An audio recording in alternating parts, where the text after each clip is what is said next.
Yeah, you watched that whole performance. Watch the whole thing, yeah. It's great. The way it was shot was fucking beautiful. The way that it all started, and all the crew members of the Oscars, they were just like pulling out all the microphone and the piano, and you just see them in the silhouettes just get up from the crowd. I was like, this is amazing. Yeah, very well choreographed. But yeah, Dools, should we just get into it? Let's do it, Haz. Dools, welcome to the 10th episode of More Cops on Duty. A lot of people said we wouldn't get here, Dools. Jesus Christ himself. Jesus Christ himself. Not a believer. Towards you a little bit. Not a believer in the More Cops on Duty podcast, but that's alright because I don't believe in him.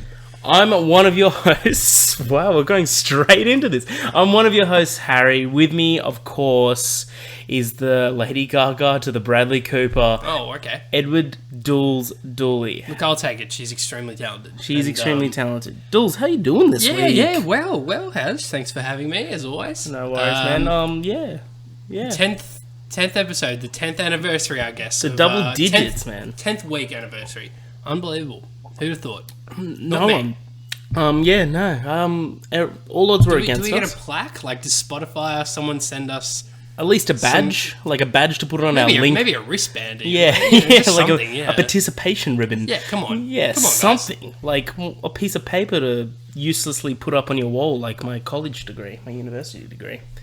But Dools... Man, what an expensive waste of time. It was, indeed. I went, actually, because I work in the media, I went on a site tour at UTS this week. It really made me miss uni.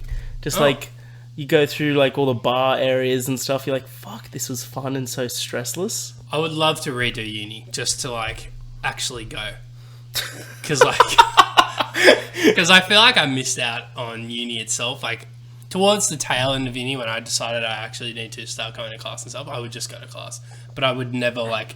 deviate. Yeah, and I would never do any other shit, like, go to the bars or whatever, just because, like, I couldn't be fucked. And I was like, okay, I'm just going to get this done. And so, yeah, I don't know, it would be cool to go to uni, but that's super sad. It's true.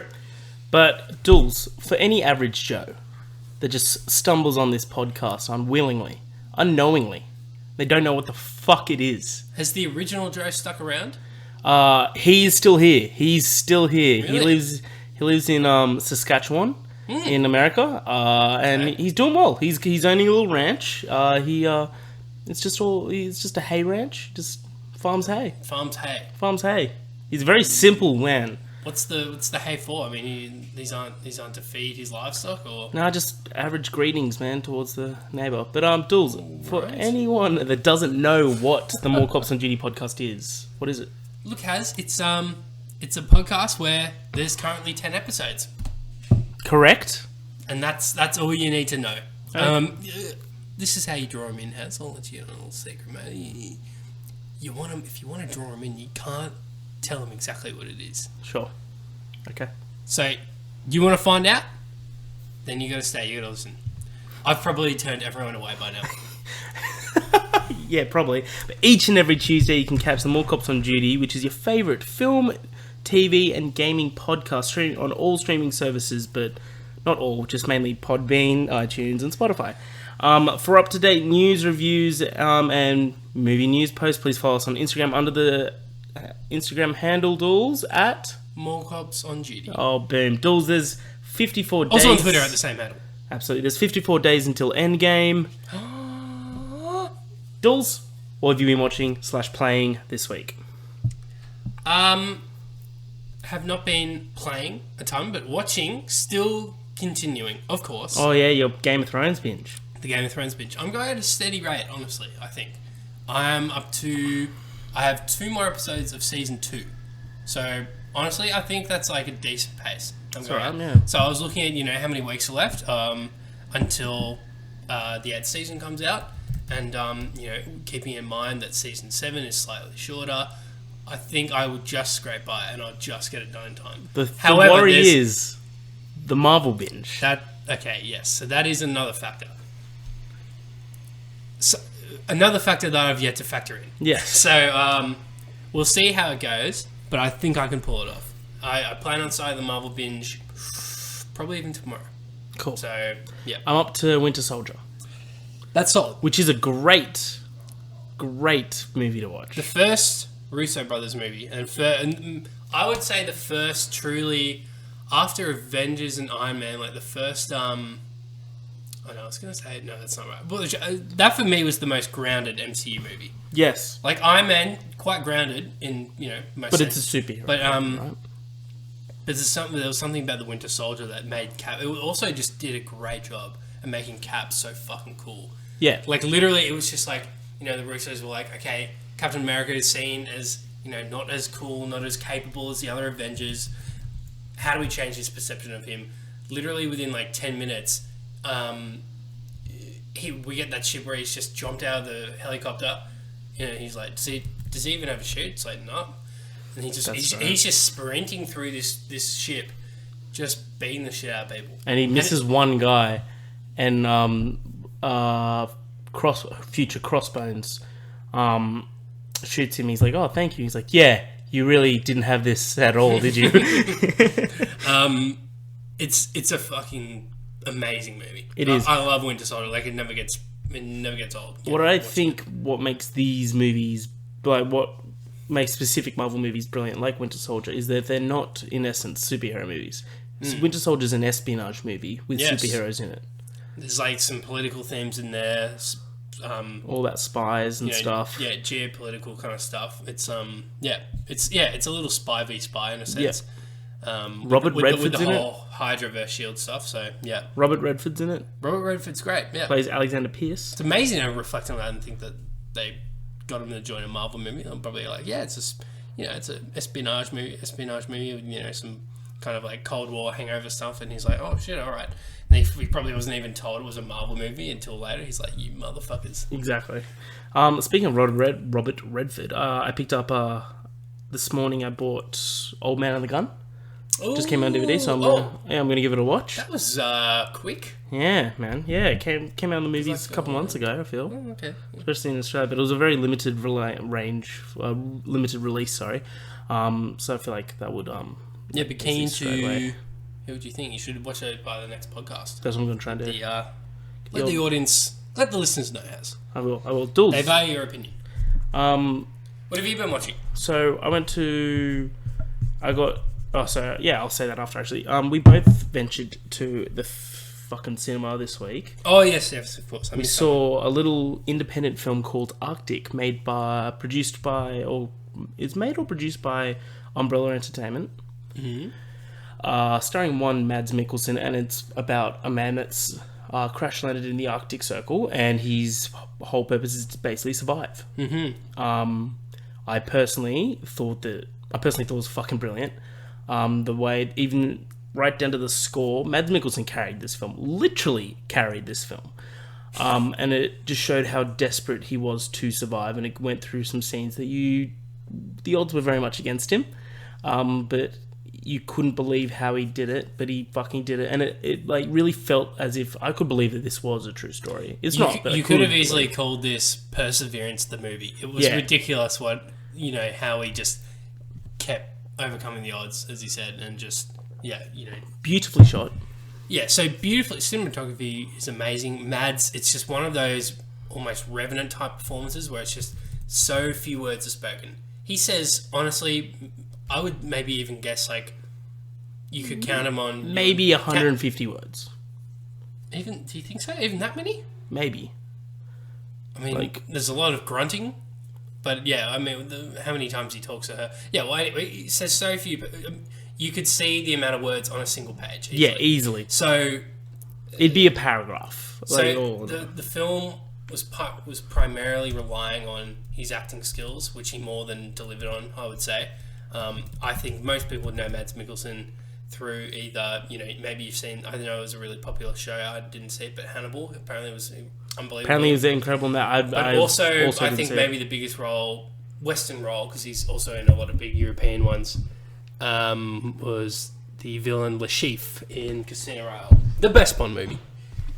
And so yeah, I think he's phenomenal in this. I think it was a Mexican or Brazilian director, I believe. Joe Pena. So, yeah. I'll look him up. Yep, Brazilian. Sorry. Yep. There you go. So Yeah, I mean, he's just phenomenal in this. Basically, the plot, as Harry said, trapped in the Arctic Circle. There is one other actress in the film, but she doesn't, because she is, pretty much almost borderline comatose for the entire movie. It's really just you're watching him, and he eventually takes it upon himself to, because when she crash lands in a helicopter nearby one day, there happens to be a map in there, and he sees that there's army bases, not too far away, but at the same time very far away. And considering he's carrying her with him, it's quite a journey. And yeah, I mean, and as you said, the score as well, the music just really heightened some moments, and played well into some moments, added that extra layer of emotion and stuff. And yeah, it was just the reviews and stuff going in were just like, yeah, okay, this should be a really solid movie. But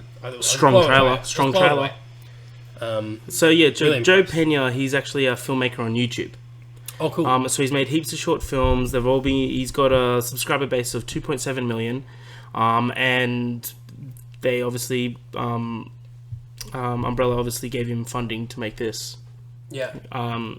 But yeah, I haven't heard about him. I found out that he was a YouTube star because of the guy at the candy bar. I was just like, oh, what are you seeing? I'm like, Arctic. He goes, oh, that YouTube star made that movie. I'm like, yeah. And I had no idea. So then I went and researched him. But yeah, his name's Mystery Guitar Man on YouTube. But now it's renamed to Joe Pena, Mystery Guitar Man. Dope. But yeah, that's really awesome to see that like a man that's just went off, content creator off YouTube has made something so visceral as Arctic. It's unbelievably well shot. I mean, yeah, Mad's performance, the cinematography, the score, it's just this triple threat that turns it into a phenomenal film. Highly recommend. I'd give it a day one, honestly. Yes. I mean, it's already out, obviously, but I mean, still, I'd give it that rating. The review will be on our Instagram by the time this is released. I've got 2 reviews going up. I actually have been pretty inactive on the Instagram this week just because of workload. But been slacking. Sorry, man. How many posts have you done, Dools?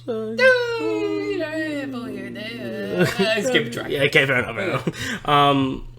But yes, I saw Arctic. Everything said, I think I absolutely agree with it. Yeah. Brilliant film. Definitely go see it if you can. It's very limited release again because it's very low budget. I think it only had a budget of $3 million. So that there's no way. Do you think it was green screen? No. Oh yeah, that had to be shot out there. That looked very much shot out there. Yeah, I'd be blown away if there was green I don't think it was shot in the Arctic. I think it was shot in maybe Alaska. Yeah. But yeah, excellent film just on the cinematography alone and just it's beautiful and you need to see it. What about the bear? Dude, the bear needed to come back. I'm sorry, the bear needed to come back. Like I understand that. So basically, there's a part in the movie I won't go into details if you plan on seeing it, but a polar bear starts tracking his movements, and he has to tangle with it eventually. But and we were joking around that it's going to come back with greater numbers. And of course they're isolated animals and they live a life of solitude. But come on, for the sake of the movie, yeah, it would have been funny. Bring his polar bear buds. It would have been funny. Polar bear mafia. But yeah, Dools. Before we get into the news of the week, Dools, I was lucky enough to be invited to IGN Australia's Game of the Year Awards on Thursday night. Brilliant night. We actually went a few years ago, and it was hosted in the ICC, one of the rooms of the ICC Convention Centre in Sydney. I think they called them the Select Awards back then. Yeah, they still call them the Select Awards. Okay, Yeah. So it was held in one of them, and it was 2 years ago. It was just basically on a projector screen. Lights still on, so it was like the production level's pretty low. I tell you what, 2 years it's chalk and cheese. They held it in Marquee at Crown, not Crown. Why do I call it Crown? Star, yeah. The Star. Production level amazing, like wall to wall screens of the hype trailers of the games and stuff. Damn. Awesome. Without surprise, Red Dead took out majority of the awards. Took out Game of the Year.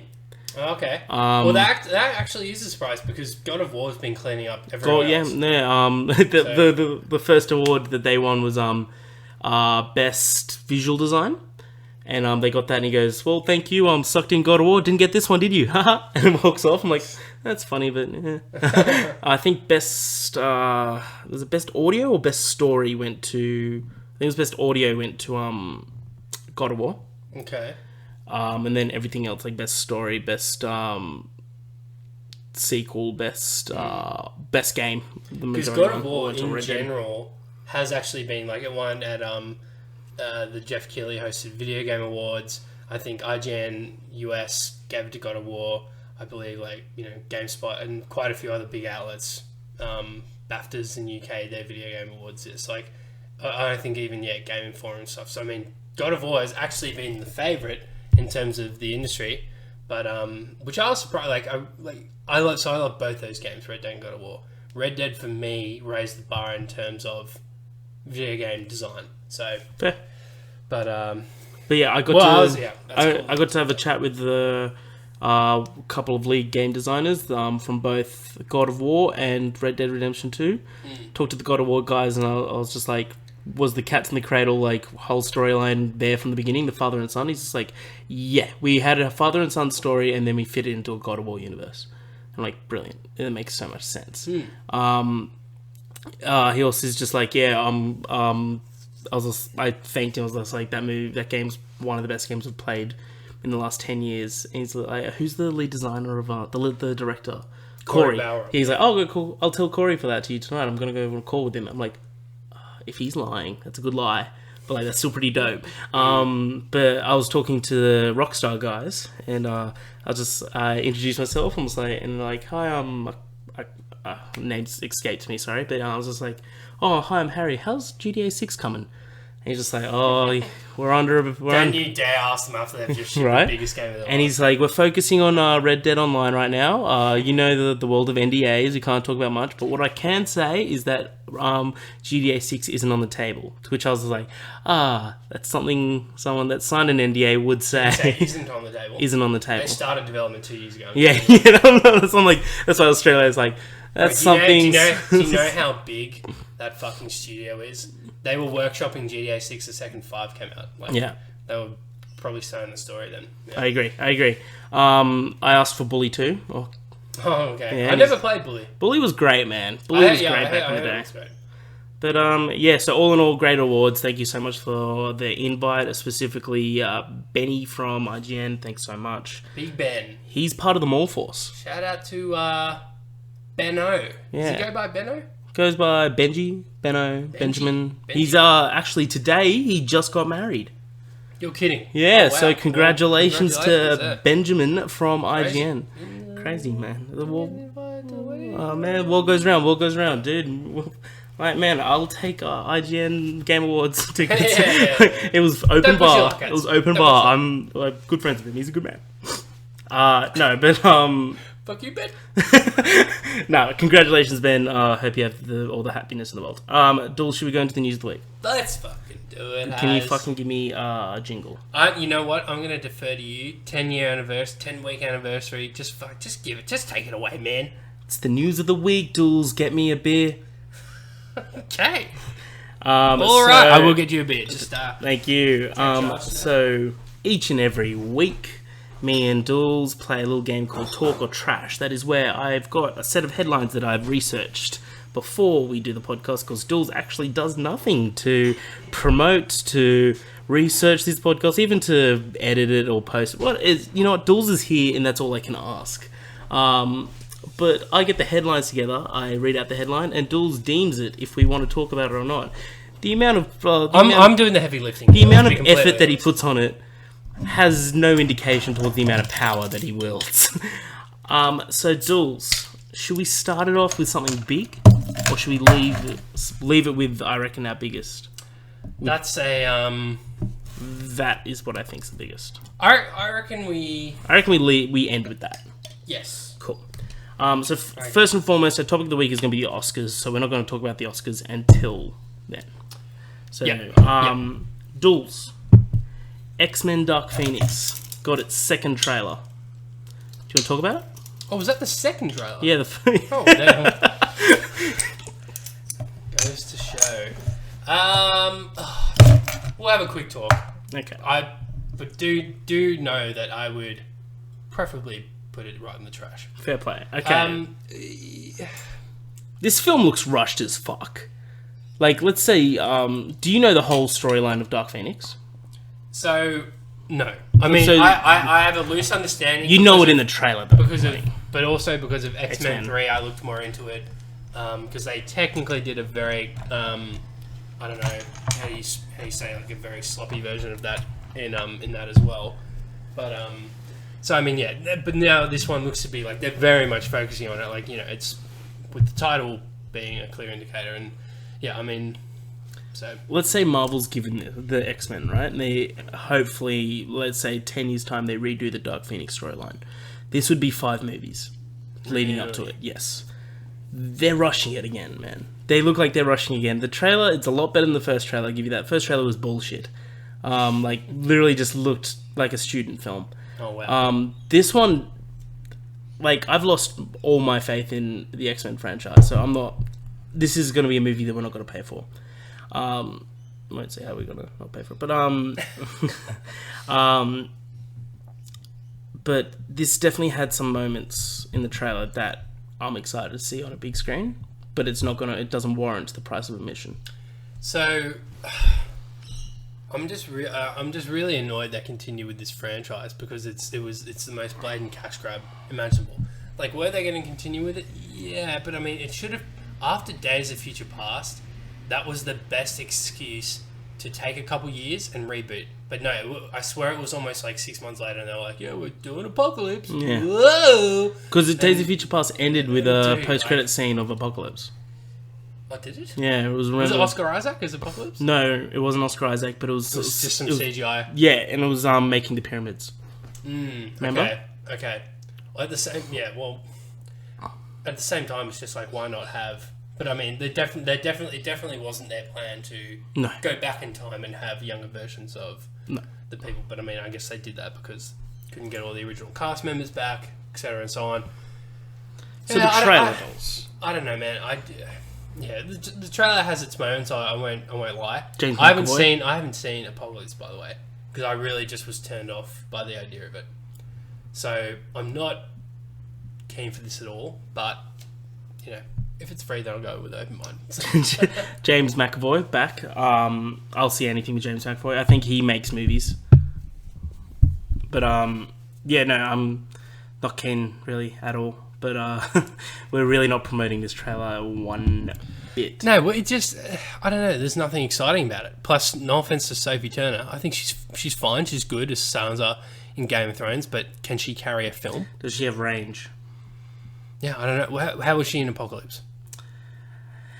Yeah, no. I wasn't a fan of her in Apocalypse. A lot of people were, but I definitely was not one of those people. I just don't see this film as being anything but average. I just have zero faith in it. I don't see anything happening from this movie. I don't see anything progressing from this film. Like, nothing's going to happen after that. I reckon they're going to cut this universe and then hopefully put it into the MCU. Yeah, would they incorporate existing kind of like aspects of this X-Men into the MCU? Very unlikely. But if they did, Fassbender and McAvoy as Professor X and Magneto respectively would be amazing. Yep. But at the same time, it's going to be very tricky because Magneto, doesn't a lot of his backstory rely on the fact that he's a Holocaust survivor? Yes. I'm not overly familiar with the comics, so that's also made me think about the MCU. It's very clearly modern day, kind of like, so is Magneto's going to be 100 years old? That's going to be really interesting to see what they do. Yeah. That's why, and we won't get into it right now, but Endgame, it's going to have to do some weird and wacky stuff with timelines and possibly alternate realities in order to introduce the X-Men. I think we may be getting a little... Oh, well, anyway, we'll see what happens. But that's interesting to ponder on after Endgame to theorize about. So all in all, is this... Oh, fuck this movie. Okay, fair enough. There you go. Dools. Aquaman. Has. Aquaman 2 gets a December 2020 release date. 2022 release date, sorry. Oh, shit, I was going to say it's a very quick turnaround. So 3 years away. Still all 3.5 years, 3.75 years away. This is not a surprise at all. I'm sure they're going to be courting James Wan again as well. He gets to dictate how much he gets paid as well. Oh, dude, it's the highest grossing DC good film on him, of all man. time. Hey, ever since he brought back, he almost he did Fast 7, correct? So he didn't revive the franchise like the director did with oh shit, who was 5? There was another Asian. Jocelyn Lin. Yeah, okay. So fucking props to the Asians, bro. Props to them. I'm not saying. So what do you mean? I'm saying thank God for them. No, it's Come good. on. They're great directors, both of them. Jocelyn Lin and See, Haz, you make it racist when you give me that. You shoot me that fucking look. You make me doubt myself. You make me. Anyway. Blame it on No, but. Yeah, Green Book didn't deserve it, Dools. Oh wow, we're gonna get into that, aren't we? Yeah, we are. We absolutely are. By the let's just lay out the eggshells before we even start, just so we can. Green Book absolutely deserved it. Let's put it out there. Continue. So, I think you also agree. So yeah, I mean, he deserves all the money in the world for delivering on Aquaman, and I don't know if I can say single-handedly steering DC back on course, but definitely had a hand in it. Dude, I mean, Aquaman really has helped them big time commercially and critically. Yeah, so, like creatively, it's just a good superhero movie. Yeah, I mean, it's not gonna blow your socks off. It maybe stands up to it's maybe a little better than Thor in terms if you had to compare it to Marvel. So it's not really, it doesn't blow your socks off. Well, compared to Suicide Squad, but exactly. It's that's Dark Knight. So that's the thing. It's compared to DC's current slate. It's like, well, you got to review it on that merit, and in that regard, it's a pretty bloody good movie. So yeah, this comes as no surprise. I'm actually keen for it. I want to see more Aquaman. So absolutely. Believe it or not, absolutely. Dools, speaking of Suicide Squad, Will Smith is no longer returning for Suicide Squad 2. Man. What's fucking going on? Wait, you remember how I just said 5 seconds ago how DC's back on track? Can I immediately retract that statement? So, James Gunn is writing and directing? I know he's writing it, but is it confirmed that he's directing it? I think so. I want some things to be surprised. Oh, no, I can barely see anyway. Okay, sorry. I think that's a safe bet, yeah. I think it's a safe bet as well. I think he's writing and directing. And I think that's a good thing for DC to do. It's a good... I think if they have any sense, they will give him complete reign. Complete creative And do not interfere like we've heard so many times. I reckon that'll be one of the things in his contract is like, I get Final Cut. You know what Final Cut is? So Final Cut's like final say. Oh, well, yeah. Yeah, cool. I mean, of course, producers are always like, I'm sure even Marvel still does, gets in there and just like, oh, can we have a little bit more of this, blah, blah, blah, blah, blah. But I think, if he's convincing enough and he's just like, guys, like, trust me, like, this is the direction you got to go, then I think he's got enough of a pedigree with the 2 Guardians films under his belt where he can kind of exert that control. And so I'm obviously going with cautious optimism because of how fucking atrocious, and in my opinion, the worst DC film to date is, and its predecessor. But I'm pretty interested actually now with Gunn's involvement. I also see that Deadshot not being there isn't. That's not a deal breaker. That honestly, because that's surprising to me because I thought I could have sworn they locked him down for a contract, but I guess Will Smith being Will Smith, you can't lock him down. Same with Ben Affleck and Batman. So because he broke that contract to get out of that. He was supposed to. Yeah. But did he not? But so I guess this confirms because apparently Suicide Squad 2 was going to be his last with production starting at the end of this year. But I guess it doesn't even mean he's going to do that. He's not going to do that now. Yeah. No. But so Deadshot I don't think is a deal breaker at all, especially with James Gunn because he'd want the weirdest fucking people in this movie. At the end of the day, when did Guardians come out? 2013, 2014? 14 was the first one. 14. Like, 2014, he made the most loved character in that year a tree. Like, he can do anything, and I don't think he really wants just, like, a guy that can shoot well. You know who we need? And I know everyone wants Batista, and so do I, but because he's in Marvel, he can't. But we need... Batista. We need Bane. Bane. We need the DC Extended Universe's take on Bane. Yeah, Bane would be cool. Who would you cast as it though? Because you wouldn't want someone fucking massive, not like the comic books where he's just like a silent brute. But I don't know. Is he typically silent? I think the most traditional approach to Bane is kind of just like this. He's almost like a former luchador gone kind of a little nutty because of these steroids he takes. So like it should be someone, if you want to be a bit more faithful to the source material, someone Mexican who's like he's just like this hulking figure. Well, no, yeah, I want someone big though. I want a little comic accuracy for Bane. Sure. I think you may as well embrace it, and I think Gunn will definitely want to as well. Yeah, no, absolutely. I'm actually going to call it right now. I think Bane will be in it. Interesting. Maybe as a anti-hero at the first, and then joins the squad or something towards the end. Interesting. But yeah, no, he would definitely need size. I'm just trying to think who would do it though. I can't really think on the top. You want someone big? I don't know, Bray. Mate. I mean, but it might just have to be an unknown, because I think like you get a Mexican actor just for the sake of not whitewashing and all that bullshit. Because, but I mean, I'm thinking someone who's the size of the guy who plays the Mountain. Like, I want that fucking. Why not big. just bring in the Mountain? Well, that's what I'm saying. But at the same time, it's just like he's not Mexican, and I mean, it shouldn't matter. But at the same time, I guess you want all that diversity stuff, don't you? True. Jokes as it's not something. Yeah, man. No, I'm just for diversity. It's okay if you're not. But anyway, Dools. Next point of the. What have I done? Next point. Look at the hole I've dug. Speaking of the Oscars, Rami Malek is in talks to be the Bond 25 villain. Is he the Shatterhand has? Interesting. Maybe. He'd be a fucking amazing villain though. Yeah. Also, Lupita Nyong'o has been eyed for the female lead. Interesting. That's a great cast. But it's very solid. I think whoever has this eye for the cast gives me good faith. If this is the director, then if this is Kerry Fukunaga, then yeah, this is, he's got a pretty good hand in this then. So yeah.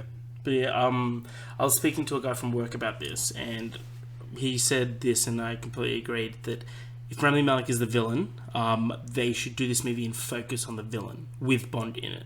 We know Bond. We know his story. I like that idea, yeah. Almost like a Dark Knight-esque take on it, yeah. Exactly. Put it like a Dark Knight where you make the villain like the hero, almost. Yeah. But like Magneto's story, where the best villain is his hero in its own story. But yeah, Rami Malek could be. He's a fucking creepy looking dude. If he tries. I think he could be a hell of a villain. I'm always picturing a. I have no idea what the kind of portrayal would be, but I mean, if I had to guess, we'd almost get something similar to Javier Bardem's villain, like a little nutty, just real creepy, bit weird, yeah, creepy, and so yeah, I hope they lock him in, and dude, I mean, come on. A Bond villain, as if you wouldn't take that role. Yeah, exactly. That's awesome. Also, Lupita Nyong'o, Oscar winner. Boom. Yeah. That's gonna drive views towards it as well. This just has. I don't want to say it too early because we said it for Spectre. I'm gonna be, even once these trailers come out, and trailers do have the power to change my mind, but the Spectre trailer dropped, and you said, "Dude, fucking Christoph Waltz could win an Oscar for this." Did I say that specifically, Christoph Waltz? Like, that's Waltz, so funny. He could win an Oscar for this. He could be like Heath Ledger. Because that's especially egregious, just because of he was arguably one of the weakest aspects of the film. But we didn't. But that's not his in fault. 3 scenes in the entire. That's not his fault. He was not given nearly enough screen time. 3 scenes, literally. It was the to one establish his presence. He was silhouetted in the boardroom meeting.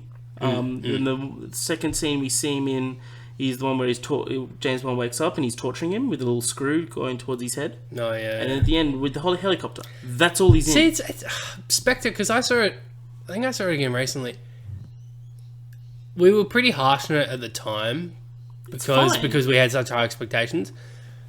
But it's hell of a lot better than Quantum of Solace. Oh, dude, yeah. I think Spectre's like a 7.5. It's not as good as Skyfall. I won't even try to make an argument. But it's not a bad movie. Not at all. It's good. It's good. But it's good. But Casino Royale, Skyfall, they're amazing. Yeah. So, yeah. That's why it was so disappointing. Yeah, no, I agree. Dools. Dools. The Irishman has got a teaser trailer. And with that teaser trailer, we get the announcement that it's going to have a wide theatrical release. See, what I really respect about Netflix in this instance was that it didn't say coming to Netflix in October. It said coming to theaters. Exactly. There was the Netflix symbol at the I think end. they understand, and I wouldn't be completely surprised if Martin Scorsese almost insisted on this. But and I'm actually really surprised. Scorsese, I don't know what he's like as a person, but if I had to guess, I would have thought he'd be a pretty traditional kind of filmmaker and have his traditional kind of views, like, maybe almost be like, oh, Netflix is contributing to the death of the cinema. So his collaboration with them is actually pretty intriguing, and I wish I could learn more. Alfonso Cuarón. Yeah, but Scorsese being far more established and having worked as long as he has, I just feel like I would love to learn more about the collaboration. It's just he's like a Hitchcock figure, man. Very intriguing. Oh, big time. I would actually argue better. But oh my god, it's in fact I could safely say that. Are you kidding me? Hitchcock has some great movies, but Scorsese's catalogue is like unparalleled. Scorsese's got a good catalogue, but I think they're both masterminds though. But Hitchcock doesn't hold up. Anyway, oh my god, the birds. So no, I actually didn't mind the birds. Scared the fuck out of me as a kid. Still reckon his best one is Rear Window. I have like, was Vertigo considered a good movie? Yes. Okay. Same with North by Northwest. Psycho goes without saying. Absolute classic. Yeah, it will always be. So yes, I'm very excited for this film. This is the teaser of teasers. It's literally, there's no footage. It's just like the sound of a gun going off, the bullet falling, hitting the ground. You have voiceover from Robert De Niro. I think like maybe Al Pacino asking, I heard you paint houses. Yeah, I do. Like, yeah, and then Robert De Niro playing. It's like perfect. Don't give me any more. I love how you know it off by heart. It's 2 lines. I think there's a few more actually at the start, but so the 4 leads in this film. Let me give this to you, Haz, just once more. I'm gonna close my eyes. Go ahead. Oh my God. Al Pacino. Stop. Robert Bobby De Niro. Getting some heat vibes right now. Harvey Keitel. Oh, Harvey Keitel. Yeah. Apologies. Yeah, I wasn't 100% sure about his last name. And coming out of retirement just for this fucking movie. Fuck yeah, man. Joe, go get your motherfucking shine box Pesci. Oh my god. What? What? I'm gonna get these kids, Marv. Hey, I'm not even gonna watch this I'm gonna watch this many times as a repeat viewing, but on Netflix. But this is a day one in the cinema, in the best cinema possible, on the best screen. Would you put this like? I reckon we see this at like Lux. Yeah, like we need to give money to this movie. Yeah. I'm not even. Yeah. Massive budget. I remember. Do you remember how much it was? I'm just gonna look it up. It's shy of 150, isn't it? It's not cheap. But I mean, this you would have to imagine comes in parts of the de-aging technology, because apparently there's apparently significant part of the film is when portraying them as much younger USD. Yep. And you also just have to imagine salaries as well, and marketing. So marketing might not be marketing isn't included in the budget, but sorry. And but that I imagine, because I mean there won't be anything extraordinary about the cinematography and well, not the cinematography, but special effects. Ray Romano's in it. Oh yeah, why the fuck not, dude? To Jesse Plemons, you got Anna Paquin, that's cool. Bobby Cannavale. You got Jim Norton. He plays Don Wrinkles in it. Oh, cool. Man. He was the one you said on Rogan. Also, he leaked the release on Rogan. No, that was someone else. That was another guy. That was this guy, Sebastian. Okay. Bobby Cannavale. Cool. Yeah. But sick, bro. This is gonna be a great movie. I'm fucking excited. This guy, Stephen Grant. He looks like James Gandolfini a little bit, just a little bit. He looks also a little bit like Joel Edgerton. A little bit, smidge of Joel Edgerton. He looks a lot like James Gandolfini. Oh, he's been in mobs movies before. Yeah. Fuck, is he in Goodfellas? I'll look for. Or Departed. Yeah. Yeah, he was in Public Enemies. You know what I completely forgot about, but was reminded of the other day. I think Scorsese's only Best Picture win, his first and Departed. Yeah, and that was his first Best Director win. Ooh, I could be wrong about that, but I'm pretty sure that's the case. And I mean, you know, I love that film, but that's also, I mean, I would consider Goodfellas a superior film in his.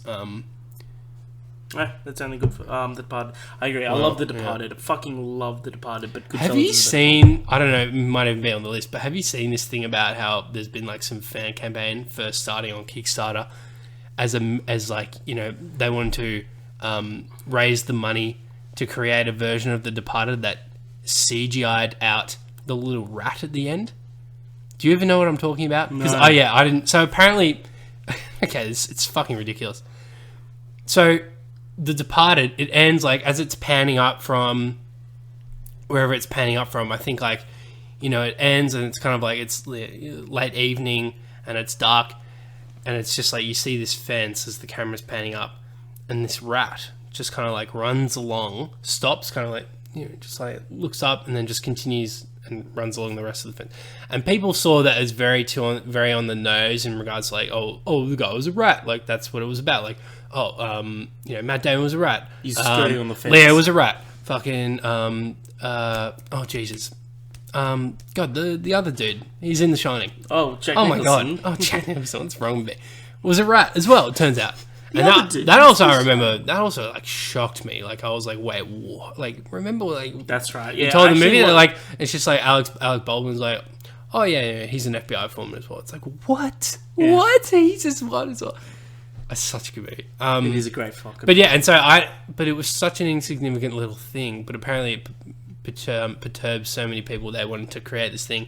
It raised, like, fucking I don't know, a few $1,000s. I don't know who these people are. But yeah, like I don't even remember it. You don't remember it. Like now I think I did, but I only watched it like a month ago.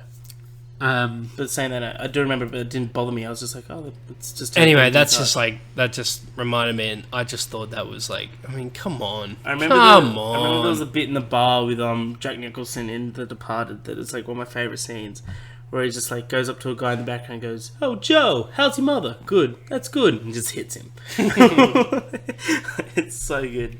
But yeah, Irishman, easily one of our most anticipated films this year. I think we'll spend an episode just going over Scorsese flicks. Have you seen? That's a great idea. I think we should, maybe like review like Goodfellas, Casino, Taxi Driver, Raging Bull, something like that. Yeah, even I want to put in Cape Fear in there, man. Tell you who we need to bring in. We need to bring in Dan for that one. Yes. Biggest Scorsese fan than you and I. Yes. Do you want to know how big? Recently, he's been. Sorry, we're going off a tangent. No. 10th. Why the fuck not? We'll be here for a while. He's been so into him recently. He's gone back and he's watched this old comedy he did from the 80s that like God, I can't even remember the title. The King of Comedy? No. I thought that was that, but there's something earlier, much earlier than that. Doesn't have any actors I recognise, but it's a Scorsese film. Anyway, he watched that, but he's like looked up interviews and stuff, and Scorsese cites this specific Italian director. Again, I can't remember the name. It's frustrating. I'll look it up. But he cited this Italian director who's he said After Hours. He said as a Age of Innocence. Hold on, After Hours. Go back. Color of Money. Is that? Oh yes, I think so. Is that a comedy? Yeah. That might be it. Anyway, okay. Drama. It's drama. So all black comedy. I saw him. So yeah, and so but he's gone and looked up this Italian director, and he's gone. You know, he's like this like vintage kind of like DVD rental place near his in Newtown, or Darlinghurst, sorry, and just been going down the rabbit hole, getting these movies, and just like this person who's directly inspired Scorsese, and just I mean, big fan. Yeah, we'll definitely. And these are like real, like very like traditional Italian movies, but unbelievably well made. Like these guys had a serious eye for cinematography, even back then. Like so, that's fascinating. Yeah, I'd love to get him on, just do like a full episode just on Scorsese. That'd be a dream for him. So yeah, brilliant. Dools. Has. Speaking of Scorsese. Oh my god. Puss in Boots 2 is in development with one of the Spider-Verse directors. You know, this reminds me of no, I'm being serious. This is with one of the Spider-Verse directors? Yeah, it's not Lord or Miller though. There's like there's like 2 other directors. It's one of them. Directors. Are you sure it wasn't a producer or? No, correct. Anyway, no. The point I quickly want to make is that this should go in the trash. Oh, fair. Yeah, that's fair enough. Dools. The Ghostbusters 3. By the way, actually, no, in all seriousness, a Shrek reboot is apparently meant to be coming. Yes, I hear that as well. And I think they're casting everybody. I know, it's a mistake. It's an absolute mistake. See, I actually wouldn't be opposed to a reboot just because I don't think I ever saw... I think I did see Shrek 3. But I think is still a masterpiece, man. 1 and 2 is actually really fucking good. Of course, 1's the best, and that will always reign supreme. 2 is actually still really, really, really good. 3 I saw and I was like, ooh, and then 4 I just never saw. Apparently it's garbage, and it just got too mainstream and kiddie. And then there was spin-offs. There was the first Puss in Boots. I don't think there was a Shrek 5, but there was Puss in Boots. No, but see, the reboot I'm not totally against, because if they can recapture the magic... Shrek Forever After, fuck, that's a fucking stupid name, man. Yeah, so 2010, see, it was a while ago now. So I get 9 years, it's not like... It's not out of the question that I just like, oh no, what's that? No, that's fake? That's fan, yeah. That's not real. Shit. Oh no. You thought that was real? For those of you at home, we just saw like an image of what possibly could have been the rebooted Shrek. Of what he could have looked like, and oh my god. What an insight. Because look at how good this was CGI animation, DreamWorks animation back in what? 2001? Yeah, fuck. Yeah, 2001. Fuck. Bro, you go back and watch Shrek today and all like the innuendo and stuff, like it's yeah, ridiculous. I watched it about a month or two ago, and it was like going through the biggest one that I can think of. They were going through remember the scene where it was with Lord Farquaad, and it was the mirror on the wall that was going through all the potential princesses for him to save to become his wife. And he goes, Snow White, and he goes, she may live with 7 men, but don't think she's easy. And I was like, that's fucking funny, man. That's really funny. Bro, I saw like old clips of like Tom and Jerry and Ren and Stimpy, and they just like the amount of like sexual innuendo they hide in that cartoon, and just like it's actually ridiculous. And these were kid shows, and then like these were made Simpsons. These were made by perverted adults. Simpsons not as a bit more on the nose, but oh yeah, like definitely. But like this was like almost egregious. Like I was watching this Tom and Jerry, and like Tom and Jerry were playing tug of war with like this tube of toothpaste or something, and you can imagine what happens next and what it's meant to kind of like emulate, and it's just like, this is a kid show. It's like, so yeah, it's a bit much. I feel you. Actually, also real quick before we go on to the next one, it reminded me. So you happen to have watched Shrek and The Departed in the past month, is what I've learned. Yeah. How is your 365 movies this year going? So I'm on 93, and we just. Can you try and pull up? See what day of the year it is in terms of like what how many number days? of day, yeah. Okay. It's 31 plus 28, so that's what, 59? Yep. You're asking the wrong person. 59. Yeah, that sounds right. 60 first day of the year. So I'm 30 odd movies ahead. So I'm going okay. What's really fucking stopped me though, I'd be up to about 140. Because you're counting the Marvels as well, yeah, and that's you're steadily chipping away at. So yeah. But what would fucking stop? What has stopped my progression is the binge rewatching of Scrubs. Oh, for fuck's sake! No, I need to finish it, dude. I'm halfway through season 8. It's fucking horrible now. It really isn't good. 8. Yeah. You don't think it's good, dude? There was a scene that I'm not even worried about spoilers. I actually don't remember 8 being. I mean, it's not as good as. It's not good, dude. Like, this is coming from a guy that's watched. This is still like the normal one. This isn't the medical hospital one. Like, I mean, this isn't like the student hospital. It's definitely leading to that though. They're all just like, oh, we're thinking of leaving, yada yada yada. But it's like, remember back when Turk and Carla announced their first pregnancy? Yeah, vaguely. And it was just like, it took like 4 or 5 episodes and they're like, they kept harping on how much they're trying to have a kid, how much they want it, and like how much Carla's just like, just really wants a kid, right? And then then there was the whole thing of the pregnancy test that was positive, but they didn't know it was positive, yada yada yada. This literally started with an episode of Turk going up to Carla in a hospital. Like, they would have gone to the hospital together. Going to a hospital, being like, hey baby, he goes, Turk, guess what? I'm pregnant again. He goes, really? Oh my god, I'm gonna go tell JD. And I'm like, what's happened? Was the writers on strike? Like, this is not good. Actually, around the time that came out, could have been when that could have been the writers' strike was on. Yeah, it absolutely could have been. Look, well, it's very fucking evident, and a majority of the main cast now is the interns. JD's hardly in it anymore.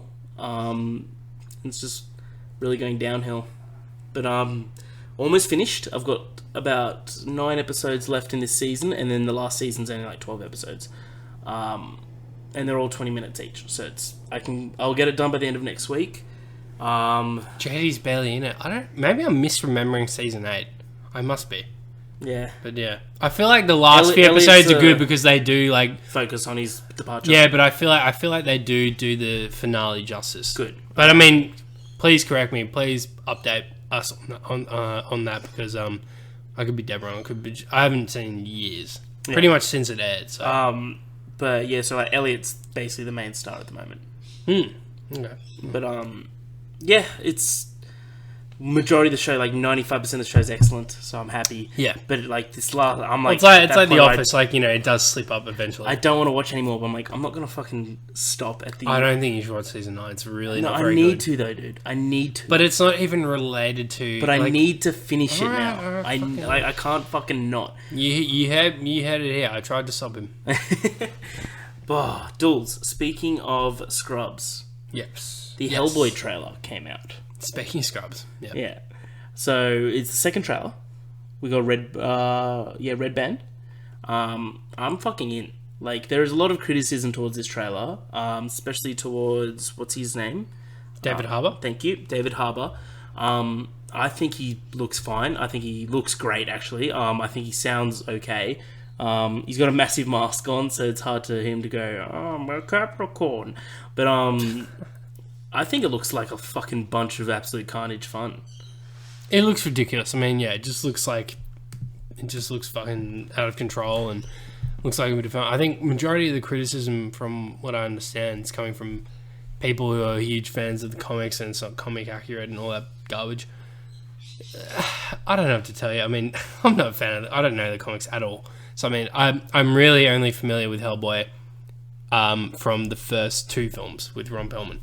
And but apparently, even according to those people, that was a bit better. So, I don't know. It looks good. It looks fun. It looks like a lot of fun. Yeah. So, the trailer I enjoyed. The music was fun. It helped capture what I think they want the film to be, and yeah. True. So true. Yeah, I'm keen. Do we need a new reboot this close though? Like Golden Circle was probably. I mean, it's probably over 10 years ago now, wouldn't it? Yeah, it would have been. Fuck, it was a while ago. But I would have preferred Guillermo to do another one. But everyone says that now after we get this, right? Yeah. No one wanted it. Like, there wasn't. Like, well, he apparently said he was pitching it. Yeah, and they were saying no. And, both him and Ron Perlman. So that is why it's a little strange that they've just gone ahead with this reboot when they were just so opposed. Because I feel like, you know, you could have made a huge deal about Ron Perlman and Guillermo del Toro coming back for a third. But I don't know, because yeah, it's not like, I mean, yeah, David Harbour is, you know, big from Stranger Things, but at the same time, how many people know that it's David Harbour playing Hellboy? You can't really tell. Yeah. Unless you go searching for that information. He does not look anything like him. And it's just, yeah, it's not like, I mean, yeah, I don't know. So, we'll see. Yeah. Yeah, exactly. Speaking of Hellboy dolls. This isn't really working out at all. Ghostbusters 3, the film that you said is your most anticipated movie of all time, directed by Jason Reitman, is eyeing Finn Wolfhard out of Stranger Things to be its lead. You know, you could have said speaking of Stranger Things and it would have made sense, but anyway. Yeah, I could have. Is it trash-worthy, or do you want to talk about it for a bit? Do you want to talk about it? That's not something I would talk about. Not really. Like, I don't see... Like, that kind of gels with the rumour, though, doesn't it? Yeah. That's about kids. Yeah, well, there's 2 leads, and one's a... I can't remember her name, sorry, I should have had this, but, yeah, it was, both a adult female and Finn Wolfhard. I think it's mother and son. But, no, it's hard to be keen for this movie when there's so much This guy seems to be talking it up and just like really going on about the fact that he's a fan. He's making a movie for the fans. And But we don't like. At the end of the day, it could come out and it's fucking amazing. yeah, it could. Which I think we're both hoping for. At least, like, of course we are. I mean, But, yeah. Of course, I want every movie to be good, but at the same time, I have no horse in this race. Yeah, So I get what you mean. Yeah, I don't think there's anything else we can say about this. Finn Wolfhard, he's fine. Like, yeah, he's a capable actor. Well, yeah, I actually read he the was story great as well. he's great in it. I read the story as well, and it also seems like he's just being typecast as that kid in like these kind of movies, like Ghostbusters, Stranger Things. It feels like you could almost only just throw them all into the same In a pile. supernatural story. Yeah, supernatural, kind of like mysterious, kind of slightly have horror, aspects. I mean, it and Stranger Things more so, but so I mean, yeah, probably that's why his his audition was received so well, is because he just played who he's already been playing. True. Yeah, I mean, it could be right. That's true. Dools. Speaking of Ghostbusters, Seth Rogen. Oh no! Wait, no, I got this. I got one that connects. I got one that connects. Yeah. Speaking of supernatural, Seth Rogen is going to join Jordan Peele for one episode of The Twilight Zone. That's pretty good. Cool. Two brilliant writers. They're both like. I love. I think he's just going to star though, isn't he? Yeah. That's what I mean. Like they're. Yeah, Seth Rogen's brilliant. I love Seth Rogen. I think you do as well. I mean, I'm so fucking in for this fucking show, man. I fucking loved The Twilight Zone back in the day. So am I. Man, Jordan Peele is literally doing everything right. I should have had this on there. Jordan Peele's executive producing Candyman reboot. And the lead is gonna go to Black Mamba out of Aquaman. Oh, cool. Yeah, I don't know. He's also And they're also eyeing up If Beale Street Could Talk's lead actress that played Nish. oh, dope. I can't remember her name. I'll bring it up. But Both great. both great actors. That dude's also really good in The Get Down. The Get Down, yes. Sorry, is it Kiki or is it? I don't think it's her. Might be. No, it's not. It's not Tish. It's Tione Paris. I think that's the sister of Tish. But Okay. Yeah. Cool. But still, I'm fucking keen. And like, let's just say, because it comes out in a matter of weeks. Comes out in literally 2 weeks. Oh, right? shit, dog. Right? Let's say that that's a fucking standout film. You get the early screening tickets for that one? We'll see. I'm trying to get some things behind the scenes. You know what I mean? I'm trying to get some more cops everywhere. If that fucking works out as much as it's worked up to be, right? As much as Get Out is, right? Then this guy is on the fucking scene. Yeah. Then like, because Get Out, unquestionably fantastic fucking movie. One of the best directorial debuts of all time. So what is his role exactly in... I mean, does he have his own production company? Or? I don't know. think so. I'm not sure. But he's executive producing... He executive produced Black Klansman. He got Spike Lee to do Black Klansman. Oh, right. So he just like... Yeah, so it's probably just goes so far as to like have Casting, a bit of creating, casting and... Like a little bit of... Getting people together and, you know... producing. So I mean, like, And, again, like, you know... The film could be trashed, but it wouldn't be Jordan Peele's fault. So No. Yeah. Well, yeah, Man of Steel wasn't great, and it was executive produced by Nolan. Yeah, and he would have had the smallest input. It was literally to put Nolan on it. Yeah, exactly. Yeah. To have a name on it. Oh, man. Dools. Edge of Tomorrow's sequel is officially in development. Tom Cruise and Emily Blunt are expected to return. They're like, this is brilliant. Fucking oath, man. Like, Edge of Tomorrow That's such an underrated movie. such an underrated movie, man. Well, underappreciated, I guess I should say, is because, like, you know, it wasn't seen by enough people. Yeah. But I think for those who saw it, understood what it was, and, you know, gave it the credit it deserved. So good, bro. Such a creative and fun and awesome twist on the whole Groundhog Day genre, which pretty much is the genre at this stage. Original box office is 370 million. Which is okay. Oh, that's not pretty good, too... man. So I guess it just... It's a Doug Liman movie. What was its... He's great. Yeah, what was its... Are you able to grab the budget real quick? Sure. Probably, I would guess 120... 178. That's pretty decent, man. Yeah, that's more than The Irishman. Budget, yeah. Well, I mean, yeah, lots of It's CGI, a Tom Cruise. Yeah, of course. Yeah, no, I'm all in, bro. I love Edge of Tomorrow. Absolutely. And I think it's one of those movies that you can be so creative about. Apparently, it was called wasn't it called like? There was three names of it. Yeah. The original name was All We Need Is Kill, or All We Do Is Kill. Well, I think that's what it was based on. Yeah, and then they had to change it to Edge of Tomorrow, and then for the DVD release, it was Live, Die, Repeat. Yeah, weird. And then apparently this one's going to be called Live, Die, Repeat, and Repeat. That's so good. Yeah, which I like. It's silly, but that's in so like. But it's in things line like with that, right? That really make me believe that they could do something really creative and fun and dumb. Yeah, not dumb, like something different. I think in order to keep me interested, and I'd still go see it otherwise, but you want to keep me interested, make sure you get Tom Cruise and Emily Blunt back. And Tom Cruise would do it, man. He loved doing this film. Well, apparently Christopher McQuarrie had a hand in writing the first one, so did he? Oh shit! Yeah, it was a joint effort. He did screenplay by McQuarrie. Yeah. Good work, dude. Nice. That Chris McQuarrie, man, he's getting some work done. You know what I mean? He's a good guy. He's getting another. Is it another 2 Mission Impossible? Yeah. Ooh, means he's doing 4, man. That's literally half the series. Yeah, that's incredible. It's big. But no, I trust him, man. He's fucking brilliant. He's really earned his stay, especially with Fallout. Fallout was excellent. But Dools, let's finish the news of the week on a little trailer that came out. Of a little franchise that it's just up and coming. Just came out with a mobile game, I think a year or 2 back, called Pokemon Go. No one heard about it before then. But Detective Pikachu's trailer got released, Dools. And I can think we can speak on both our halves. Pretty fucking excited about this movie. I'm all in, dude. As an unabashed Pokemon fan, it's everything I want. It's true. Everything. Ryan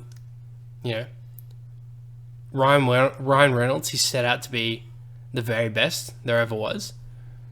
And he's doing just that. It's true. And little Pokemon reference there. I liked it. Yeah, I mean, it just looks hilarious, man. And we're also watching that little video of, kind of like semi-related marketing video where it's just like, it's Ryan Reynolds as himself, just kind of like talking about the film.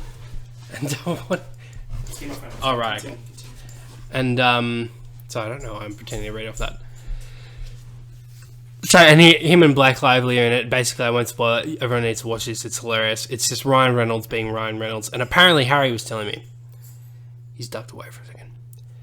Ryan Reynolds has his own marketing team now, and he just conjures up all these crazy ideas to promote his movies, and gets very meta, very fourth wall.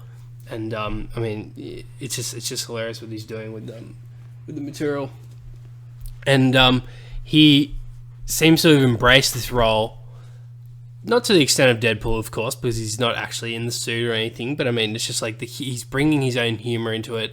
And what I really love to see is the fact that Nintendo, or Game Freak, I should say, Game Freak is the company that owns the Pokemon IP. Are just letting him, and of course it's a collaboration with Warner Bros. But just letting Ryan Reynolds be Ryan Reynolds, even in this role as fucking Pikachu. Yeah, so I mean, it's honestly unbelievable. And Ryan Reynolds has his own marketing team, especially. Yeah, I just mentioned that. Okay, sorry. But please continue. So yeah, ever since Deadpool 1, he has his own marketing team. Especially, you can just tell from the Deadpool 1 marketing alone. Like with I think the best one was how they advertised it as a rom-com and released it on Valentine's Day, and they had so many people. It was cheap to make, right, for this little campaign where it was driven by user-generated content of all the fans that were watching this trailer of this rom-com and tricking their girlfriends to agree to go see Deadpool, this really violent, really crude superhero movie on Valentine's Day. Which is just a brilliant way to advertise a movie like that. And Ryan Reynolds really, he's just kept that same marketing team for each film that he's been the executive producer on, which is Deadpool 2 and now officially Detective Pikachu. And you can really tell, especially by, I'm guessing you just talked about the Blake Lively video that he did with? Yeah. So you can really just tell, right? They're just having fun.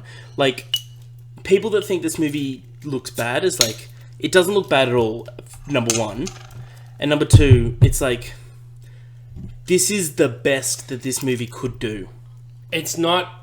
It's fucking Pokemon, guys. It's not going to be winning any Oscars. It's, although, I mean, for costume design, who knows? I mean, Ryan Reynolds is Pikachu. I don't know how they did that. I don't know. Whoever in the makeup department, give him a fucking raise. Dude, yeah. Because, I mean, he did say... he's playing Pikachu. Yeah.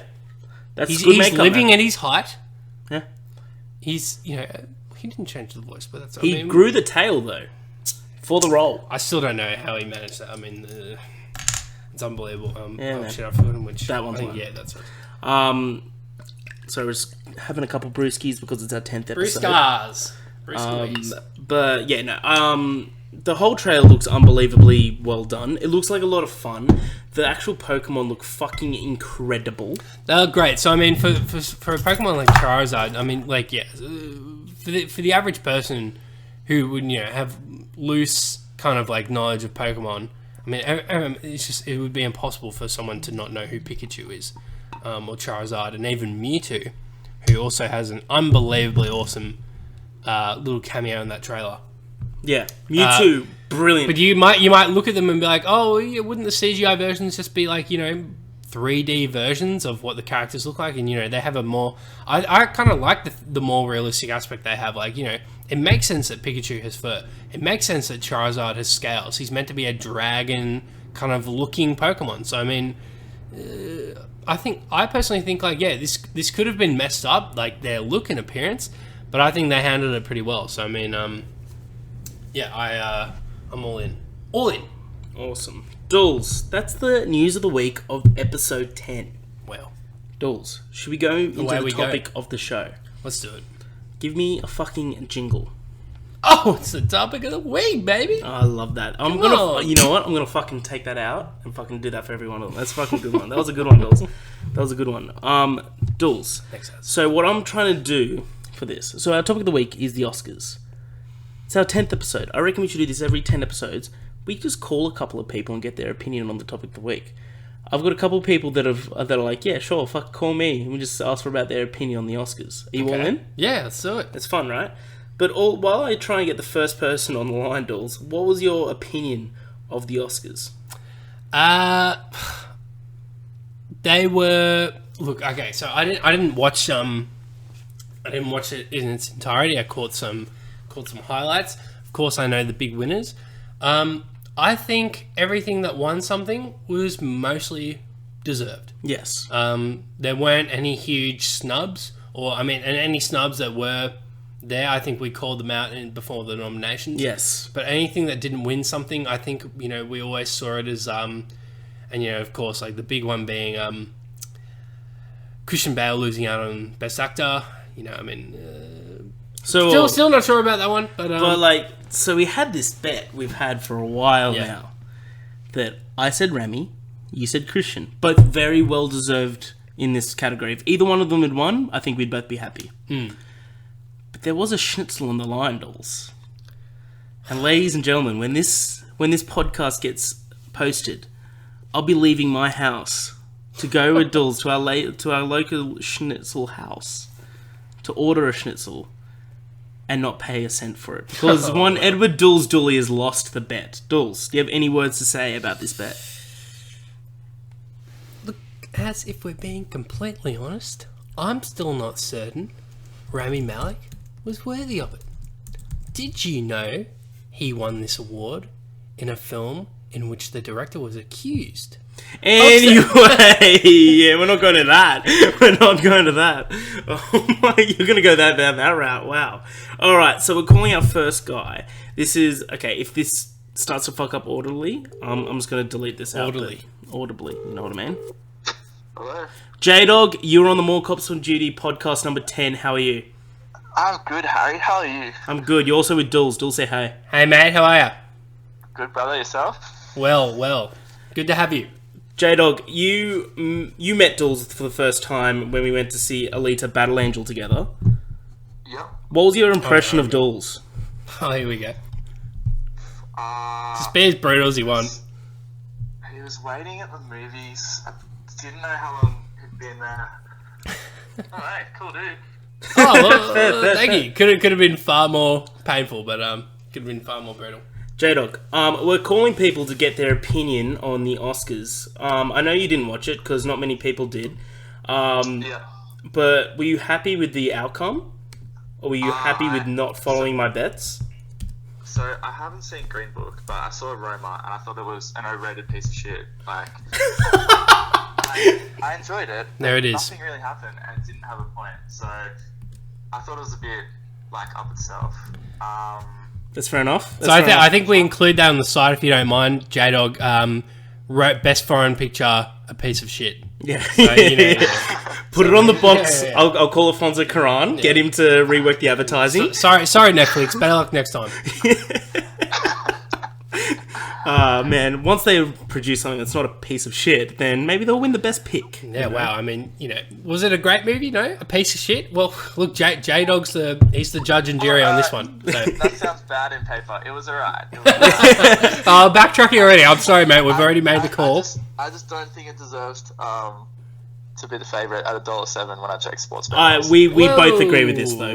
Both me and Dools discussed this on the episode leading up to the Oscars, and we both agreed that it did not deserve to win the Oscars. Yeah, I feel like the politics with Netflix is it's gonna be a while before one of them are gonna win anyway. That is an interesting point, and yeah, there was a lot of controversy with Roma. It actually wasn't accepted into I think it's the Cannes Festival in France. Cannes Festival, Festival, so they actually denied it entry because Netflix was hosting the film. So there is a lot of controversy around there. That's true. That's a very fair point. We didn't even think of that. J-Dog brings the fucking truth. Hey, fucking hell. I mean... Yeah.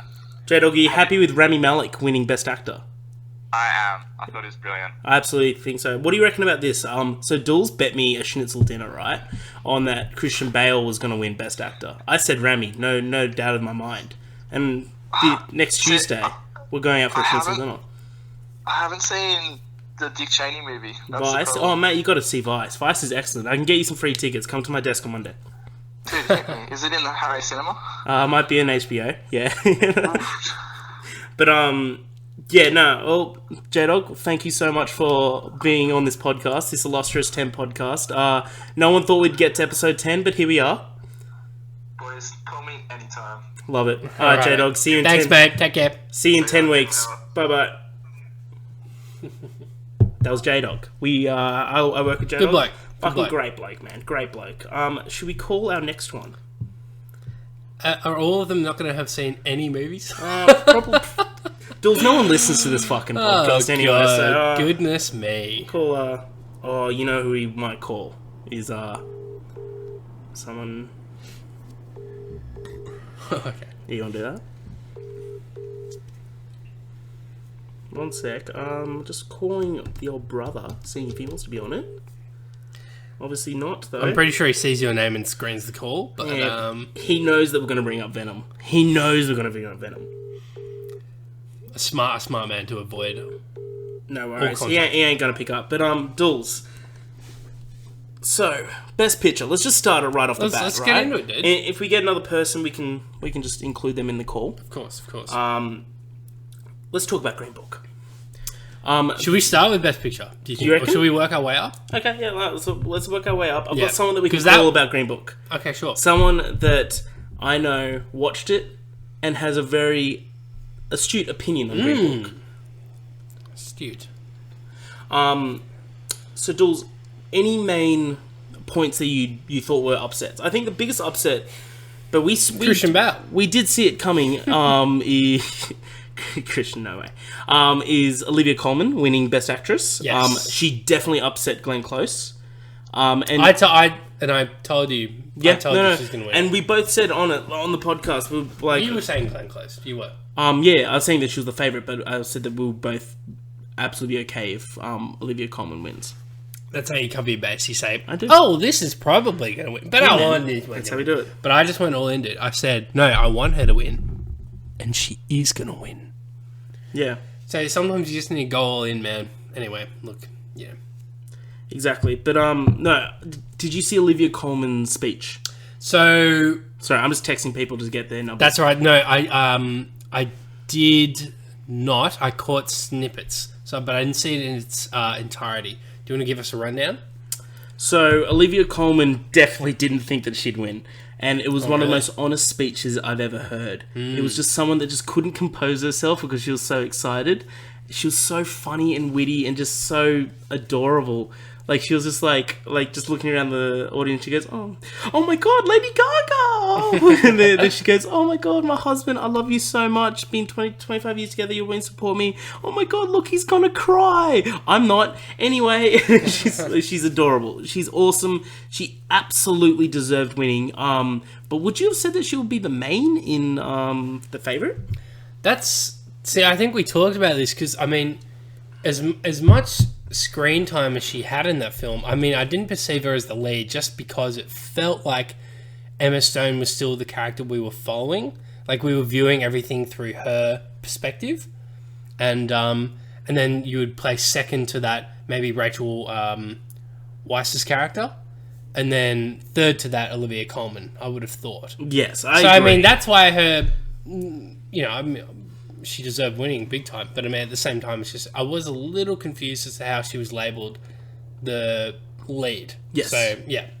Also... But I guess, but at the same time, I guess she was. Yeah. So, yeah. Also, best editing was a bit of a upset. Should have gone to Vice, definitely.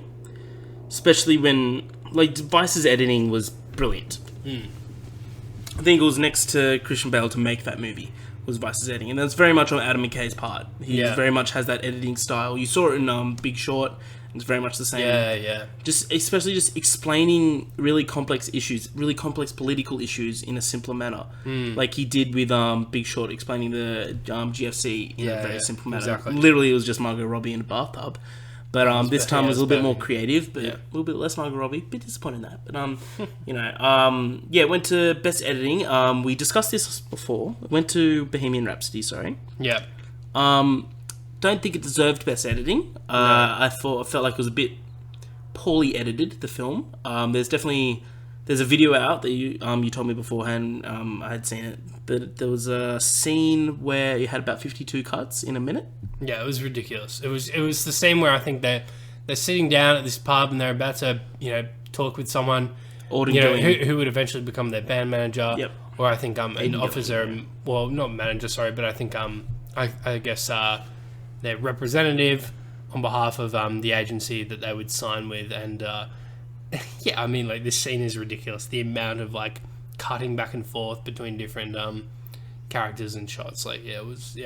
So I mean, that for me, and if that's just one example, is the film really going to be that well made? So I mean, in terms of in terms of the editing, so that was a surprise. So yeah, it's true. And having not remembered it as well in the moment and just seeing that, and I was like, is that best editing? And then I just saw the outrage. Yeah. So yeah, but I reckon the biggest call out for us that we're so pleased happened. Spider-Man Into the Spider-Verse winning Best Animated Feature. Yeah. I'm so glad they didn't go with Isle of Dogs. Isle of Dogs, brilliant film. Don't get me wrong. I'm so fucking glad they didn't go with Pixar. They're like... Pixar just like, come on. It's Pixar. Yeah, but like... They didn't... See, I think... I was worried, I thought Spider-Man deserved it. Yes. Big time. But I was worried it wouldn't get it because of the superhero thing and... with Isle of Dogs being a bit more mature and being Wes Anderson and Pixar being Pixar. But if you look at those films, stop motion is beautiful and there's a lot of work required behind it. But we have seen it before. Yes. Pixar we've definitely seen before. It's it's a classic formula. The Incredibles 2 was amazing. I loved it. Yeah, it's a great fucking film. But Spider-Verse seriously up the bar in terms of animation style, story, characters, music for an animated movie. It just it was a lot of people's favorite Marvel movie, that superhero movie that year. The same year Infinity fucking War came out. That's incredible. I think it's the best superhero movie of all time. And that's fucking saying something. It's a little much for me, but how much I love superhero movies. Yeah. I've seen this movie 4 times now, and I still say it. Just the way it's done. I need to see it again. It could have fucked up. It could have easily fucked up. It could have been just another one of those average, one of the run-of-the-mill superhero anime movies, like The Killing Joke. Yeah. Killing Joke was good, but we're never going to watch that again. Yeah, no. And we're never going to talk about it again, unless references like this, right? This movie is going to stand the test of time. This movie is going to be watched over and over again, and they're going to make sequels that are going to be, like... I'm fucking hoping that are going to be fucking better, and they're going to reinvent animation. You get the exact same... Yeah, you get the exact same team back. They will. They fucking have to, if you're Chris Miller and Phil Lord, and if you're the other writers and producers on this film... You dictate the salary. And you're not going to fucking not want to be a part of it again. Like, I'm sure Phil and Chris are just like... Because they're obviously, you know, they work together a lot. And they're almost like the Brusso brothers in that sense. They're like Coen brothers as well. Yeah. They're probably fucking coming up with ideas right now. Like, they're just like... but they would... like. Well, they got a Gwen Stacy but one, right? It's such a rich universe.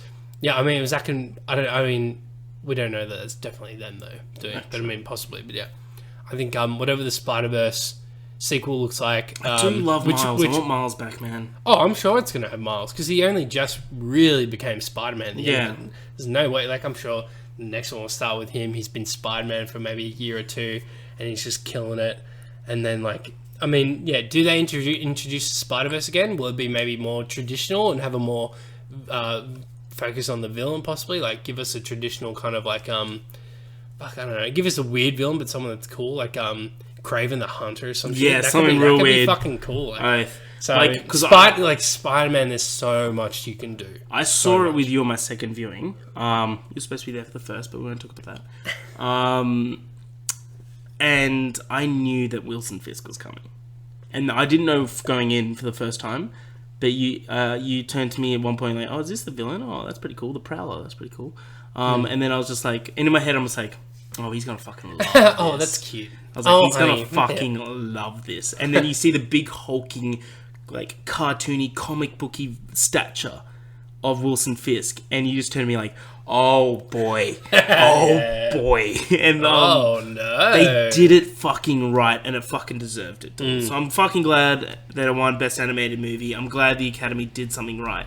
Did you think that not having a host affected it all, or you didn't watch the whole show? I didn't really, but I mean, from what I understand, no, it did not. So it opened with Queen and Adam Lambert. So Brian May fucking shredding the guitar, awesome. Then Adam Lambert comes out, and I'm just like, well, he was on tour with them once years ago. Yeah, so I mean, like, but like, why not just put in like fucking Hugh Jackman or something than Adam Lambert, one of the winners of American Idol? Well, yeah, but he's performed with them before. I think it's just because, like, you know, he's almost like an honorary member of the band now. Yeah, but he's like the new, yeah. But yeah. So for Best Picture, we're gonna ring someone. Sure.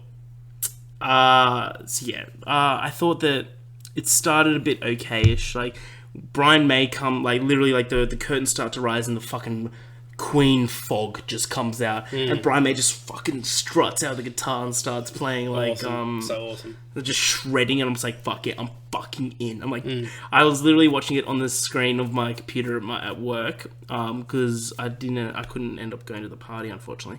But I literally just stood up and was just like, this is how you fucking do it. I was like, they fucking solved it. But then they had Amy Poehler, Tina Fey, and Maya Rudolph come out and do like a little, like, good 5 minutes of little comedy, and it was fucking hilarious. They made fun of the Academy, they made fun of America, and it was awesome. It was great. But yeah, like, what benefited is that it made it a little bit tighter. But they need to get off the people that, like, we just don't care about for the speeches. I think they might even move forward without a host. Maybe. No one. Maybe. But or just get The Rock, man. Just get The Rock. They make The Rock every host. Apparently he was close to doing it. Yeah. But I think he because I remember when there was an article that came out where he just like admitted like, yeah, no, I was approached and we actually workshopped some stuff and we had some big cool ideas. But I think, and he didn't say this explicitly, but I would also guess that with him being a very good friend of Kevin Hart's, also just didn't want to kind of like burn him in that sense. Just be like, yeah, I'm just gonna take this gig that they kicked you out of. So yeah, which makes sense. Was, a bit of an just like maybe an honourable thing to do. Exactly. Sorry, I'm just texting you. Sorry, just talk. But yeah, so lead actor went to the rightful hands of one Rami Malek.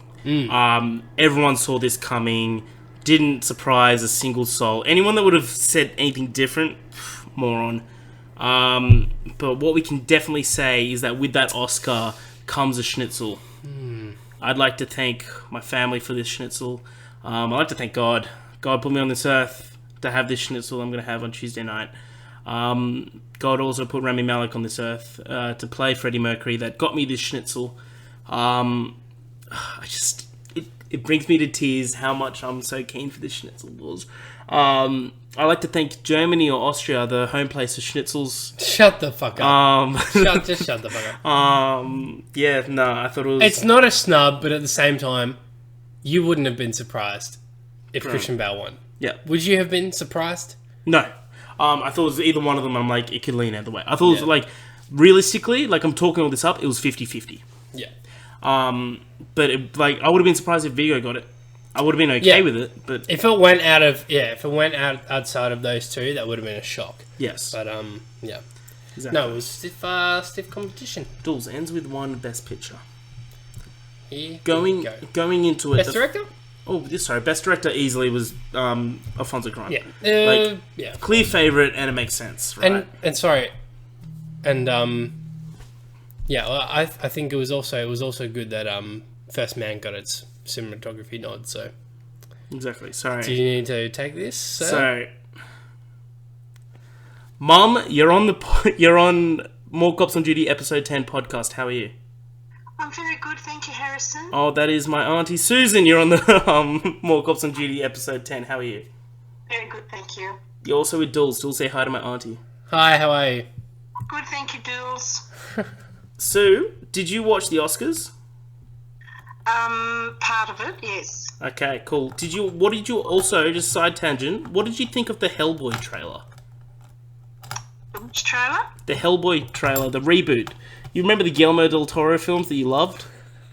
No. Oh, Sue, you got to get with it. What do you reckon about the Edge of Tomorrow sequel that's happening with Tom Cruise and Emily Blunt? I don't like Tom Cruise, so I won't be watching it. Wow, that's like saying you don't like fun. Who says that? My God, Sue. Sue, you saw a film called Green Book.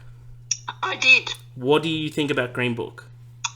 I thought it was excellent, Harrison. I thought it... Are you reading off a piece of paper? It sounds so concise. I'm talking to my phone, so behave yourself. I thought it started with the pair being very unlikely to ever be friends, that turned into a very good friendship with a mutual respect of each other. I thought both of them played an excellent part. One coming from the very top of society and the other one coming from the very working class part. But they worked they actually complemented each other, I thought, as the movie went on. I agree. There is a lot of reports coming out, a lot of criticism towards Green Book getting this, saying that it didn't delve enough into race relations in it. Both me and Dools have the opinion of that's not what the film was about. It was about this relationship that was happening between these two people, with race relations being in the background. Yes. I feel like that's just going to be... that's just a really undershot sort of hit towards this film that clearly deserved being Best Picture. Look, I agree with you. I didn't think it was anything really to do with racism, and I thought Oh, okay. Mahershala Ali? Yeah, that's him. Set out to see how he would go in the Deep South being a black man with all the white people, and obviously he had a very hard time, but he set out, I think, to prove something to himself. Yeah. But as far as I was concerned, it was the building relationship between those two, nothing to do with racism. Yeah, okay. I agree. I think racism had a point towards it, but I agree that it wasn't centre point. Dools, do you agree? Yeah, I think you're spot on, Sue. I think the centerpiece of the film was their relationship, and that's what should really be examined and critiqued in this film. And I think they did a phenomenal job with it. Yeah, they did, and it deserved to win the Oscar. I thought it was very good at that whatever it was, Christmas, Authentic Christmas, I think, when he knocked at the door and all the family Italians were there, and they all just looked at him, and there was quietness and glaring at him until the wife came up and gave him a big hug. And then it all settled down, and then she just whispered to him, "Thank you for helping him write the letters." I thought that was cool. It was beautiful. It was Beautiful. a touching moment. Yeah. Well, thank you, Sue, for being on the episode 10 podcast. We might call you in 10 weeks. That's fine. Right, We go fast. I can hear Mum coaching you in the background. Thank you so much. I'll talk to you later. Thank you very much, boys, and ring back any time. Thanks, Sue. Take care of yourself. All right. So I sent Mum a message saying, "Do you want to talk about Green Book? You'll have to speak clearly." And you can tell they took that so literally. So I saw Green Book. I thought it was great. That's so good. So that my mum and my auntie both live in Wagga Wagga, rural Australia. And yeah, Green Book got out to their little cinema and they went and saw it and they fucking loved it, Dools. So how good's that? All in all, Dools, are you happy with this Oscars? Look, yeah. One thing we should touch on is Spike Lee. Do you want to touch on him? We may as well, yeah. Spike Lee, pretty poor reception towards Green Book winning Best Picture. Pretty disrespectful. There was reports of him trying to run out of the theatre when it won. These reports were confirmed, yeah. He literally just tried to, he threw his arms up, as Green Book was announced as the Best Picture winner, tried to, promptly exit the theatre until security stopped him and asked him to Take a seat. Please, Spike, just sit the fuck down. Stop being such a melodramatic little baby. And I think he returned to his seat without fuss after that. But, he was giving a few interviews, afterwards, and, he was just asked, there's some reports saying he weren't necessarily a fan of Green Book, didn't think it should have won. He's just like, saying things along the lines of just like... It was a bad call. Yeah, it's just like, look, it was a bad call, man. It wasn't... shouldn't in this day and age, like this a movie like that, is this really what should be taking home? I don't know. So he was trashing the film basically, and he was just like being a little jokey about it because I think he wanted to be careful as to not to kind of just publicly and openly disparage a peer, like your industry peers, but at the same time you can clearly tell he's clearly pissed off about it. No offense, Spike. Well, actually, no. I'm not trying to offend Spike. Black Klansman, I thought was an actually excellent movie. I really loved liked the it. film. Yeah, I thought we walked out that movie, and you thought that was the best picture. Your favorite film of the year. What's his name? Was it John David Washington? Yep. And excellent. And Adam Driver were phenomenal. Along with the rest of the cast, David Grace also, credited him. Yeah, great. Pretty good as David Duke. Yeah. But well written, well directed. A little too great. Yeah, I don't want to start anything. Probably should check out what this Topher's up to in his spare time. Apparently he edited a Star Wars trailer, by the way. I haven't watched it yet. Yeah, we should watch that after. Yeah, apparently it's excellent. Apparently it's just like all six movies rolled into one, and just very like. But I think he also did the same for Lord of the Rings. This isn't his first. I feel like he's a little bit of an editor. Radio. Yeah. Yeah, nice. Fuck Spike Lee. I love Spike Lee. I love his movies. I thought he did a really great speech. But I think that was just a bit too far and it's a bit disrespectful. Like, way too disrespectful. And I was a little bit disappointed in it. But all in all, Oscars, I thought they were good. I didn't think they were fantastic. I feel like we've had better Oscars, especially with... Oh, thank you. Thank you. I reckon one of the best Oscars... Thank you. That's not going to sound like that. Oh, sorry. Look at that. Just pouring the old beer in there. Oh, wow. Yeah. Oh, dear. Sorry. That was just Dools tapping the beer glass in my glass. I reckon the best picture deserving Oscar film that wasn't the favourite, like Green Book, like I think we both were like, yeah, Green Book might win this, so we weren't that surprised about it. But Spotlight, a couple of years back when Spotlight won, it was not the favourite. It won. Do you remember what it was? I'll get it up, but I remember. Yeah, I don't think I'd seen. Oh, maybe I did, but yeah, I think it was getting the nomination though, which brought Spotlight into line of view for me, and I was like, oh, okay, shit, I should watch this. I didn't watch it and then think like this has to win Best Picture. Holy shit! but I wasn't like I didn't think it was undeserving. I thought, Spotlight I remember being excellent. Spotlight was amazing. Just like it was, it's a very similar film. It's a good year to draw comparisons with because, The Big Short was the favourite, and The Revenant was the favourite. Oh, okay. So in that case, it beat against The Big Short, Bridge of Spies, Brooklyn, Mad Max Fury Road, The Martian, Revenant, and Room. That's awesome that Fury Road got a nomination. Yes. Well, okay. Well, in that case, I personally would have gone Revenant that year. I would have gone for Spotlight. I think Spotlight's not only an important film, but a fucking well-made film, well acted film. Yeah. But well, I feel like we're going on a bit too long. We're at 95 minutes. Hey, we can do whatever the fuck we want. Yeah. 10 episodes, Dools. So, Dools, all in all, great, good Oscars. Pretty happy with it. Very happy with that schnitzel. Dools, to another 10 episodes. To another 10, Hazard. See you in 10 weeks. Dools, close us off. Hey, Kev. Yeah, you know I'm talking to, Kev. You know who you are, you fucking piece of shit, Kev. You better email in, mate. What are you leaving us hanging for? What do we do to you? I'm Kev. I'm sorry. I didn't mean to speak to you like that. Just, email. Whenever you have some free time, just shoot us an email. We'd love to read out whatever you have to say on the... what's this podcast about? We just started up again. If anyone wants to write in questions for us to answer, morecopsonduty@gmail.com. Correct. But until then, Dools, until next week, thank you for joining me. Oh. Thank you, Kevin, for listening. We're the More Cops on Duty, and we're out. See you.